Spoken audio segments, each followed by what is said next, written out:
오늘 국회에서는 필리버스터 대치 끝에 여당 주도로 정보통신망법 개정안이 처리됐습니다. 연말 여야의 대치 전국 국회 연결해서 자세히 알아보겠습니다. 윤설 기자. 네, 국회입니다. 오늘 오후 더불어민주당 주도로 이른바 허위조작 정보근절법, 정보통신망법 개정안이 국회 본회의를 통과했습니다.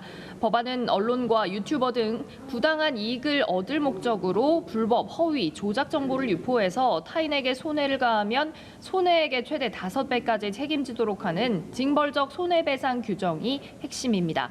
국민의힘은 이 법을 슈퍼 이틀막 법이라고 지칭하면서 합법적 의사진행 방해 수단인 무제한 토론, 필리버스터로 대응했습니다. 국민의힘 최수진 의원과 더불어민주당 노종면 의원이 각각 반대, 찬성 토론을 하면서 대치를 이어갔습니다.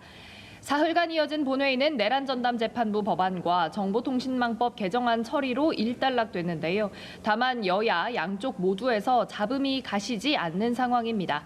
오늘 표결에서 기권한 민주당 박주민 의원은 법안 처리 직후 페이스북에 글을 올려 사실적시 명예훼손죄 폐지법을 재발의하겠다며 오늘의 통과는 끝이 아니라 시작이라고 수정을 거듭해 본회의장을 통과한 정보통신망법에 대한 추가 개정을 예고했습니다. 국민의힘 최수진 원내수석 대변인은 논평을 통해 본회의 직전까지 누더기 수정이 이어졌고 충분한 검토도 없는 날치기 통과가 이어지고 있다며 국회가 토론의 장이 아니라 밀어붙이기의 공간으로 전락했다고 규탄했습니다. 지금 여야가 접점을 찾는 게 좀처럼 쉽지 않은 모양새인데 통일교 특검법을 놓고도 부딪히고 있죠? 네, 그렇습니다. 이 통일교 특검으로 여야는 또다시 평행선을 긋고 있습니다. 수사 대상과 추천 방식을 놓고 유리한 위치를 선점하기 위한 설전이 오가는 분위기입니다. 민주당 정청래 대표는 오전 최고위원 회의에서 국민의힘 명단이 심각하다면서 철저하게 수사해야 한다고 공세를 펼쳤습니다. 직접 발언 들어보시겠습니다. 싹 다 특검 수사 대상에 포함시켜 철저하게 수사해야 합니다. 그런데 말입니다. 나경원 의원님은 천정궁에 갔습니까? 안 갔습니까? 국민들은 궁금합니다. 나경원 의원도 이 궁금증을 해소하기 위해서 특검 대상에 포함시켜야 하지 않을까요? 김병기 원내대표는 특검 추천을 누가 하느냐를 놓고 국민의힘의 안에 공개적으로 반대 입장을 드러냈습니다.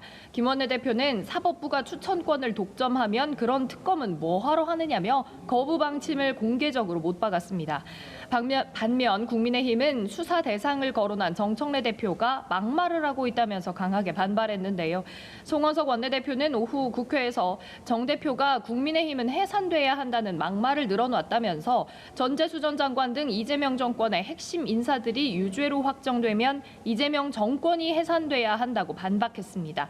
앞서 국민의힘은 여야 추천권을 모두 배제하고 사법부 등 제3자 추천권을 담은 법안을 이미 발의해둔 상태인 만큼 송 원내대표는 특검 추천을 놓고 민주당이 일부러 지연하고 있다고 반격했습니다. 들어보시겠습니다.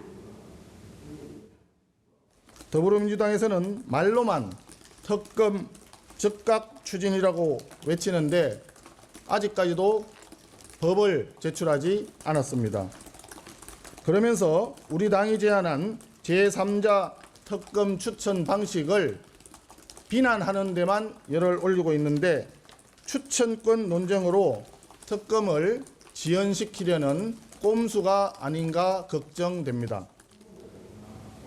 여야는 통일교 특검을 가지고 서로 할 마음이 있는 게 맞느냐고 따져 묻는 모양새입니다. 여야 원내대표가 그제와 어제 연이틀 만났지만 별다른 성과는 없는 상태입니다. 지금까지 국회에서 연합뉴스TV 윤소리입니다.